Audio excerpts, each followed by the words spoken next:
જે પરમ પૂજ્ય રાષ્ટ્રપિતા મહાત્મા ગાંધીજી અને પૂર્વ વડાપ્રધાન લાલ બહાદુર શાસ્ત્રીજીની જન્મતિથિ છે, જન્મ જયંતિ છે।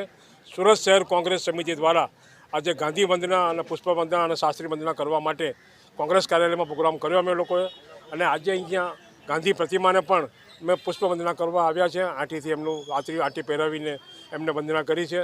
આજે દેશમાં જો આઝાદી અપાવી હોય, આઝાદીનો પાયો નાખ્યો હોય તો રાષ્ટ્રપિતા મહાત્મા ગાંધી નાખ્યો હતો। તેમની સાથે જવાહરલાલ નહેરુ, પંડિત સરદાર વલ્લભભાઈ પટેલ, મૌલાના કબૂલ આઝાદ, લાલ બહાદુર શાસ્ત્રી, ભગતસિંહ, રાજશેખર, જગતગુરુ એવા અનેક નામી અનામી લોકોએ આ દેશની આઝાદીમાં શહીદી વહોરી છે, દેશને આઝાદી અપાવી છે અને કોટી કોટી વંદન કરીએ છીએ।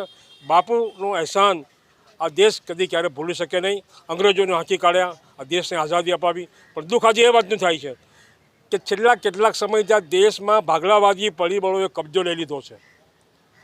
આ દેશ અધોગતિ તરફ જઈ રહ્યો છે કેટલાક છેલ્લા સમયથી। જે ગાંધીજીનું સપનું હતું, જે જવાહરલાલ નહેરુનું સપનું હતું, જે સરદાર વલ્લભભાઈ પટેલનું સપનું હતું, જે લાલ બહાદુર શાસ્ત્રીનું સપનું હતું, જે ભગતસિંહનું હતું, જે સુભાષચંદ્ર બોઝનું સપનું હતું, એ સપનું ચકનાચૂર કેટલાક ભાગલાવાદી પરિબળો કરી રહ્યા છે। એનો અમે સખત વિરોધ કરીએ છીએ।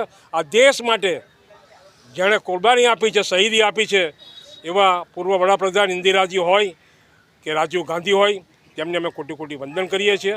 રાષ્ટ્રપિતા ફરીવાર મહાત્મા ગાંધીજી અને શાસ્ત્રીજીને પણ કોટી કોટી વંદન કરીએ છીએ।